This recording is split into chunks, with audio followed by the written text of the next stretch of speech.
everyone, welcome back to Real Simple. This month I am so excited because I'm going to have a guest on here with me. So I just want to kind of give a little introduction. You'll see his information below as we kind of go through the video, but this is Ryan Jahnke with 719 Lending. We are talking to you about investment strategies. So you don't have to be like an investor. That doesn't have to be your full-time career in order for you to become a real estate investor. If you own a piece of property, you're already an investor. So let's talk about creative ways that you can build wealth through real estate. So please welcome Ryan Jahnke. I am so excited to welcome Ryan Jahnke with 719 Lending, one of my awesome lenders, here on with me today. So we have kind of talked a little bit about this before, but I want to get Ryan's awesome knowledge about it as well. But we are going to be talking about investing and how you can be an investor. You don't have to have the career title of investor to be an investor. Anybody can be an investor. So we're going to kind of talk about strategies of how you can become an investor in real estate. Yep. So one of the first things I wanted to communicate was that you want to invest in real estate because there's actually 4 ways that you make money on every property that you own. So the first is appreciation. That's when the property goes up in value, right? We like that.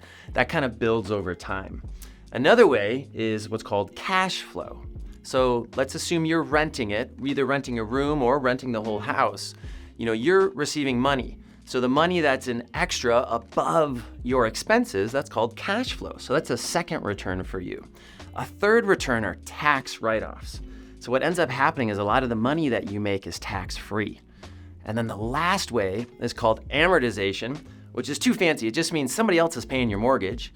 And every month when that person is paying your mortgage, like paying you rent, like at least, let's call it $200 a month, it's paying off the debt and that's increasing your net worth. So I think it's a huge thing. So there's a lot of opportunity there. The question is, how do you even get to that point? How can you start investing in real estate? Yeah. And so what we were talking about is like, what is the lowest cost way that the average person, anybody can get started? And the first is called house hacking. So basically that's when Janessa helps you find a starter house. And ideally you buy a house that has an extra bedroom so that you could rent out that bedroom, all right, and then receive some cash flow and it reduces your mortgage expense. And our 2 biggest expenses are usually auto and home. So if you can reduce those, that goes a long way to building your wealth. So that's why I love house hacking. It's like, you know, you only, for a first-time home buyer, that's 3% down. If it's not your first time, you're putting 5% down on the purchase. So it's a very great way to get into a house and a rental. Yep. So the next one is called live in, then rent. So especially if you buy a house a little under market that needs a little bit of work, let's say you live there for 2 years and over that time you fix it up so you're raising up the value in it. And you actually obviously bought it with a primary residence mortgage, which has the best interest rate and the lowest money down. What the plan is then you move out, you pay 5% down on another primary residence where you get to move into, and then you rent out this home you just had for the last couple of years. And then the mortgage is covered by the renter. And we can use in lending the income that comes in from that to hopefully wash off that payment off of your books, we'll call it, and it helps you easily qualify for the next house. Yep. And notice how he said you don't need 20% down to buy that second home. Yeah. You're not buying it as an investment property. You're going to be moving into this residence. It's going to become your primary residence, and then you have this other property. Yeah, because like if you're buying just an investment property, that's 20 to 25% down. And that's a lot more money than the average person has. So I got one more thing that anybody could do is if you live in and then flip. And what that means is you're again living in the house for a couple years, you're fixing it up, you're increasing its value. So hopefully you get a fixer-upper.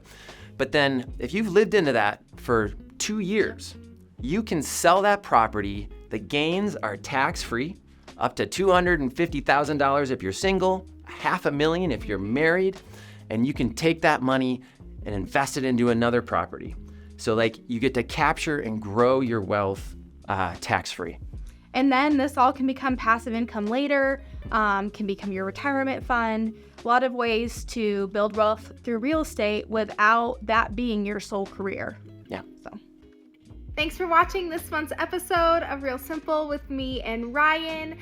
He's actually going to be back with me again next month, which I'm really excited about. We're going to be talking about kind of like the elephant in the room right now, which is the U.S. credit debt, and how I, as a realtor, and him as a lender, can kind of help you if you find yourself, or if you have loved ones, family, friends that find themselves a part of that big chunk of credit card debt, since we've kind of been in this like whole inflation thing. So be sure to tune in next month for some really awesome information and some creative strategies to get you out of that credit card debt. I'll see you next time.